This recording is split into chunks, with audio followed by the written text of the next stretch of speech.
میں نے اپنی ماں اور نانی کو مار ڈالا ہے اور میں اپنی بہن اور والد کا انتظار کر رہا ہوں۔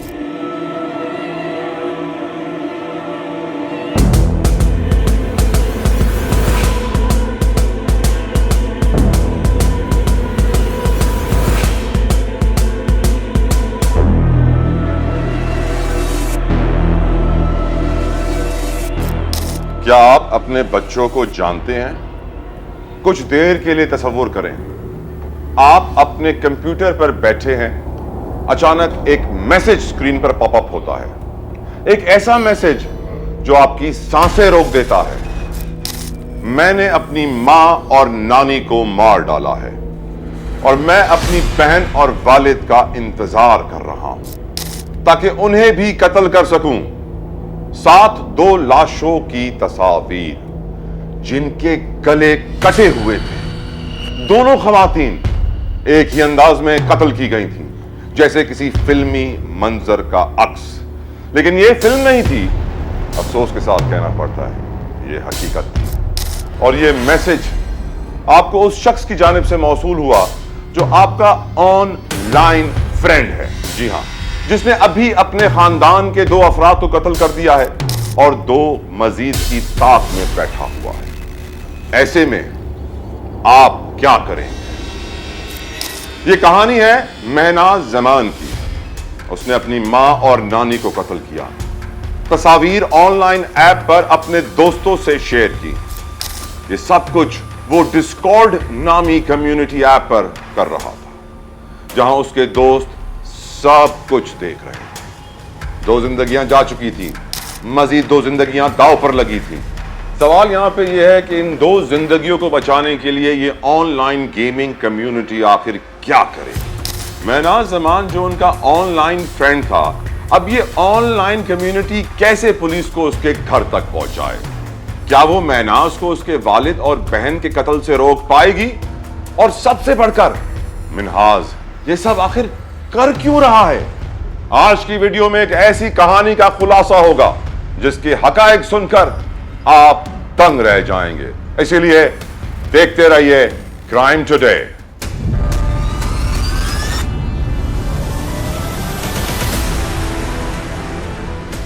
مہناز زمان بنگلہ دیش نژاد انجینئرنگ سٹوڈنٹ تھا جو کینیڈا میں پیدا ہوا۔ بظاہر اس کی لائف سیٹ تھی، زیادہ وقت وہ گھر پہ گزارتا یا پھر اپنے انسٹیٹیوٹ میں رہتا۔ ماں کا لاڈلا، شراب، سگریٹ جیسا کوئی بھی نشہ وہ نہیں کرتا تھا، بالکل ایک پرفیکٹ بوائے۔ لیکن کیا واقعی وہ اتنا پرفیکٹ تھا؟ جانتے ہیں۔ 27 جولائی 2019 خوبصورت سبز درختوں کے بیچ لکڑی سے بنا ہوا 2 منزلہ گھر، جہاں مناز اپنے والدین، دادی اور بہن کے ساتھ رہتا تھا۔ اس دن صبح ناشتے کی میز پر سب موجود تھے سوائے منہاز کے، لیکن گفتگو کا مرکز وہی تھا، کیونکہ اگلے دن اس کی گریجویشن کی تقریب جو تھی۔ پورا خاندان خوش تھا، فخر محسوس کر رہا تھا۔ گریجویشن کی تقریب پر جانے کی پلاننگ کی جا رہی تھی۔ انہی باتوں کے ساتھ مہناز کے والد اور والدہ اپنی جابز پر روانہ ہوئے، جبکہ بہن نے کیب پکڑی اور یونیورسٹی کی راہ لے لی۔ یہ اس گھر کا عام روٹین تھا۔ مہناز کے والد منیر الزما ٹیکسی چلاتے تھے۔ وہ 30 سال پہلے کینیڈا آئے۔ اس دوران انہوں نے خوب ترقی کی۔ ان کی اس شہر میں کئی پراپرٹیز بھی تھیں اور مہناز کی والدہ ممتاز الزما انہی پراپرٹیز کو مینیج کرتی تھی، جو دوپہر تک گھر واپس آ جایا کرتی تھی۔ 27 جولائی 2019 کی دوپہر میں ممتاز الزما اپنی روٹین کے مطابق گھر لوٹیں، اپنی ساس کے ساتھ کھانا کھایا، پھر دونوں اوپری منزل پر اپنے کمروں میں جا کر آرام کرنے لگی۔ یہ ایک عام سا دن تھا، لیکن چند ہی لمحوں میں سب کچھ بدلنے والا تھا۔ 3 بجے دوپہر گھر میں خاموشی چھائی ہوئی تھی۔ منہاز اوپری منزل پر جا رہا تھا۔ اس کے قدم جیسے زمین پر نہیں، کسی اور ہی جہاں میں پڑ رہے تھے۔ ماتھے پر شکنے، ہاتھ میں لوہے کی راڈ اور آنکھوں میں جنون۔ اس نے اپنی ماں کے کمرے کا دروازہ آہستہ سے کھولا۔ وہ گہری نیند میں سو رہی تھی۔ مہناز کی آہٹ سے ممتاز کی آنکھ کھل گئی۔ پہلے چونکی، پھر چہرہ دیکھ کر مطمئن ہو گئی، لیکن اگلے ہی لمحے وہ اطمینان خوف میں تبدیل ہوا۔ جب انہوں نے منہاس کے ہاتھ میں راڈ دیکھی تو پوچھا، کیا ہوا بیٹا؟ ممتاز نے دھیرے سے پوچھا، لیکن منہاس خاموش رہا۔ اس کی آنکھوں میں وحشت تھی۔ اس سے پہلے کہ ممتاز کچھ سمجھ پاتی، منہاس نے پوری قوت سے راڈ ان کے سر پر دے ماری۔ اگلے ہی لمحے ممتاز بیڈ پر ساکت تھی، بستر خون سے لت پت۔ شاید وہ اس وقت دم توڑ گئی، لیکن منہاس مطمئن نہیں ہوا۔ اس نے تیز دھار آلے سے اپنی ماں کی گردن بھی کاٹ ڈالی۔ پھر اس نے لاش کی تصویر کھینچی اور نیچے اپنے کمرے میں آ کر کمپیوٹر پر بیٹھ گیا۔ گیمز میں مشہور کمیونٹی ایپ ڈسکارڈ، جس پر وہ گیمنگ کے دوران اپنے آن لائن فرینڈ سے بات کیا کرتا تھا، منہاس اس ایپ پر لاگ آن ہوا اور اپنی ماں کی لاش کی تصویریں پوسٹ کر دی، جس کے بعد وہ پھر سے اوپری منزل پر پہنچا۔ اس بار اس کا نشانہ اس کی دادی تھی، 70 سالہ فیروزہ بیگم۔ مہناز نے بالکل اسی انداز میں جیسے اس نے اپنی ماں کو مارا تھا، دادی کو بھی قتل کر ڈالا۔ اس نے ایک بار پھر لاش کی تصویر بنائی۔ اس بار اس نے آلے قتل کے ساتھ سیلفی بھی لی۔ وہ ایک بار پھر کمپیوٹر پر واپس لوٹا اور اپنے آن لائن فرینڈز کو دونوں تصاویر شیئر کر دی۔ جو لوگ مہناز کو جانتے تھے، انہیں اس کا ایک اور ڈارک جوک لگا، بھونڈا جوک۔ لیکن یہ تصاویر دیکھ کر ڈسکارڈ پر موجود باقی لوگ پریشان ہو گئے۔ وہ یہ سمجھ نہیں پا رہے تھے کہ یہ سب آخر ہو کیا رہا ہے۔ کچھ دیر بعد منہاس ڈسکارڈ پر ایک بار پھر آن لائن آتا ہے۔ اس بار اس نے میسج لکھا کہ وہ اپنی ماں اور دادی کو قتل کر چکا ہے۔ کچھ دیر بعد اس کی چھوٹی بہن گھر آنے والی ہے، وہ اسے بھی اسی طرح قتل کرنے والا ہے، جس کے بعد اس کے والد اس کا آخری نشانہ ہوں گے۔ یہ میسج دیکھ کر کمیونٹی گروپ میں ہلچل مچ گئی۔ لوگ ایک دوسرے سے سوال پوچھنے لگے، کیا کوئی منہاس کو جانتا ہے؟ کیا کوئی جانتا ہے کہ وہ کہاں رہتا ہے؟ لیکن یہ ایک آن لائن کمیونٹی تھی۔ وہ آن لائن تو منہاس کے دوست تھے، لیکن حقیقت میں نہ اس سے کبھی ملے تھے، نہ وہ جانتے تھے کہ وہ کہاں رہتا ہے۔ اسی گھبراہٹ میں کچھ لوگوں نے پولیس کو مدد کے لیے کال کی۔ وہ لوگ ہر قیمت پر منہاس سے اس کی بہن اور والد کو بچانا چاہتے تھے، اور منہاس اس پر تو جیسے اپنے گھر والوں کے قتل کا خون سوار تھا۔ اب اس کی 21 سالہ بہن ملیسا زمان اس کا اگلا نشانہ بننے والی تھی۔ ملیسا روز کی طرح یونیورسٹی سے واپس آئی۔ وہ دروازہ کھول کر اندر داخل ہوئی تھی کہ گھر میں عجیب سا سناٹا دیکھ کر اس کو کچھ کھٹکا لگا، کیونکہ اس وقت تک اس کی ماں اور دادی کو جاگ جانا چاہیے تھا۔ اسے احساس ہو گیا کہ کچھ تو گڑبڑ ہے، لیکن اس سے پہلے کہ وہ کچھ سمجھ پاتی، اچانک منہاس اس کے سامنے نمودار ہوا۔ بھائی کے بھوت کی طرح اچانک سامنے آنے پر پہلے تو ملیسا خوف زدہ ہو گئی۔ ارے یہ تو منہاس ہے! اس کی جان میں جان آئی، لیکن اسے کیا معلوم تھا کہ اس کا یہی بھائی اس کی جان لینے والا ہے۔ منہاس لوہے کی راڈ سے ملیسا پر حملہ آور ہوا۔ ملیسا چونک گئی، وہ جان بچانے کے لیے بھاگی۔ منہاس اس کے پیچھے بھاگا، لیکن اس سے پہلے کہ ملیسا کہیں چھپ پاتی، منہاس اس تک پہنچ گیا۔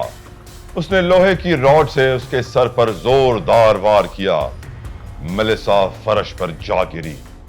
ملیسا درد سے کرا رہی تھی، اس کا خون پورے فرش پر پھیل چکا تھا۔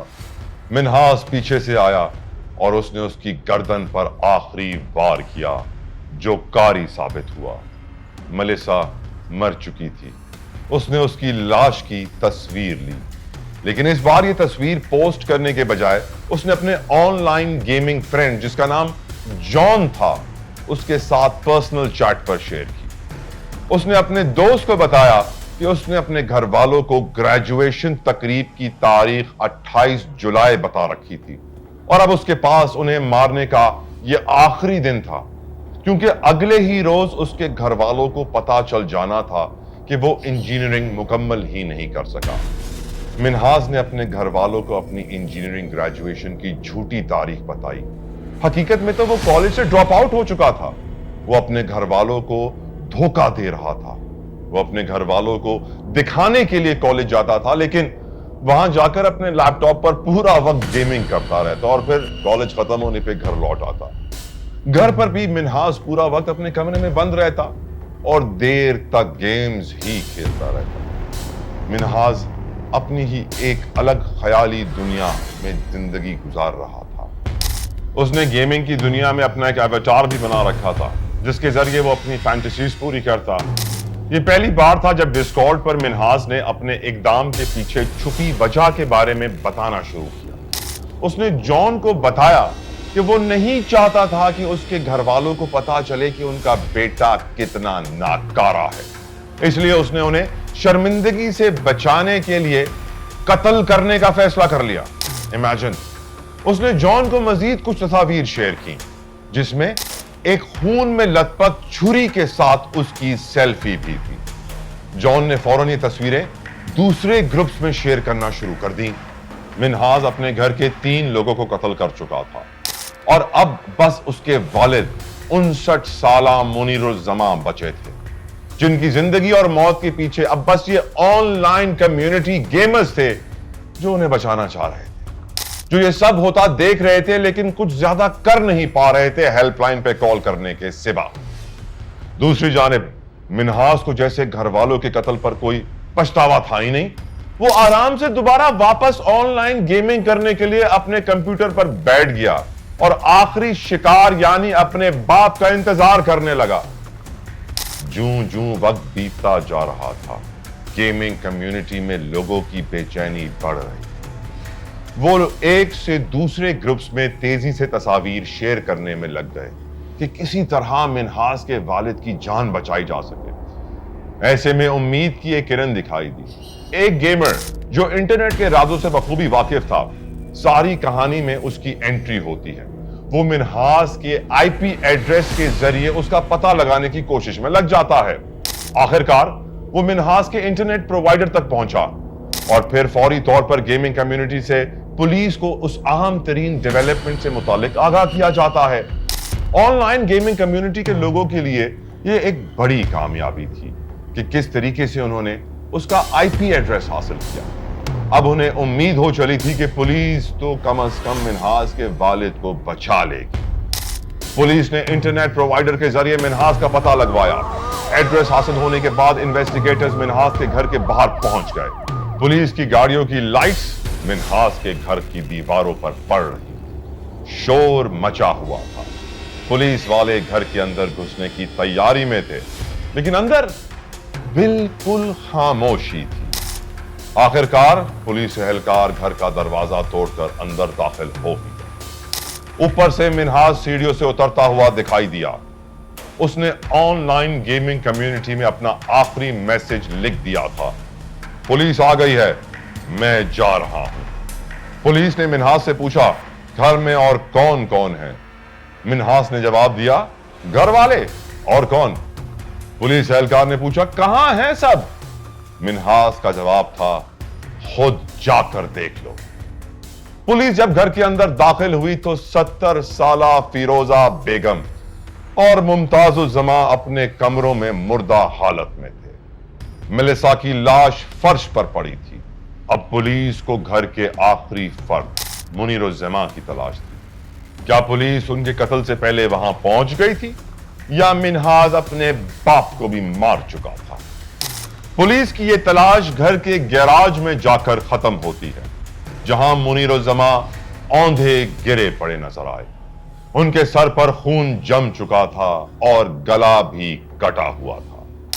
منہاز اپنے والد کو بھی قتل کر چکا۔ منہاز الزماں کے قتل کی اس خوفناک واردات نے پورے کینیڈا کو ہلا کر رکھ دیا۔ ہستا بستا خاندان، کوئی سوچ بھی نہیں سکتا تھا کہ ایک دن انہی کا اپنا بیٹا ان کے ساتھ ایسا کرے گا، وہ بھی صرف اس بات کو چھپانے کے لیے کہ وہ گریجویٹ نہیں ہوا، وہ کالج سے ڈراپ آؤٹ ہو چکا ہے، وہ فیل ہو گیا۔ منہاس کو فوری طور پر حراست میں لے لیا گیا، جہاں اس نے تمام افراد کے قتل کا اعتراف جرم بھی کیا اور یہ بھی بتایا کہ وہ دراصل ایک ایتھیسٹ ہے، یعنی کسی دین کو نہیں مانتا، کسی خدا کو نہیں مانتا۔ وہ ایک ہی زندگی پر یقین رکھتا ہے جس کے بعد اس کے خیال میں کچھ نہیں۔ اس کے پاس دو ہی راستے تھے، یا تو وہ خودکشی کر لے یا اپنے گھر والوں کو مار ڈالے۔ وہ ڈرپوک تھا، اپنی جان نہیں لے سکتا تھا، اسی لیے اس نے گھر والوں کی جان لینے کا فیصلہ کیا۔ منہاس الزمان کو عمر قید کی سزا سنائی گئی، جس میں 40 سال تک اس کا پے رول پہ رہا ہونا ممکن نہیں، یعنی 24 سال کی منہاس الزمان کے لیے جیل سے باہر آنے کی پہلی امید بھی 40 سال بعد ہوگی، جب اس کی عمر 64 سال کے لگ بھگ پہنچ چکی ہے۔ منہاس الزمان کی یہ واردات کینیڈا کی تاریخ کی بدترین کرائمز میں سے ایک ہے۔ ڈاکٹرز نے منہاس کو پرسنالٹی ڈس آرڈر کا شکار قرار دیا ہے۔ اس بیماری میں مبتلا شخص اپنی فینٹیسیز کو دنیا میں لانے کی کوشش کرتا ہے۔ عام طور پر اس بیماری کا شکار افراد گیمنگ میں ڈوبے ہی رہتے ہیں، اور یہی منہاس کی بیمار سوچ کی وجہ بنی۔ منہاس الزمان کی کہانی ہمارے لیے ایک سنگین وارننگ ہے۔ خدارا اپنے بچوں کی آن لائن سرگرمیوں پر نظر رکھیے۔ وہ اسکرین پر کیا دیکھتے ہیں، کیا چھپا رہے ہیں، ہر وقت اگر کمرے میں بند ہیں تو کیوں بند ہیں؟ بچے کا کسی بھی چیز میں حد سے زیادہ مشغول ہونا خطرے کی گھنٹی ہے، خطرے کی علامت ہے۔ وقت سے پہلے نوٹس لیجئے، ورنہ آپ بھی بہت بڑا نقصان اٹھا سکتے ہیں۔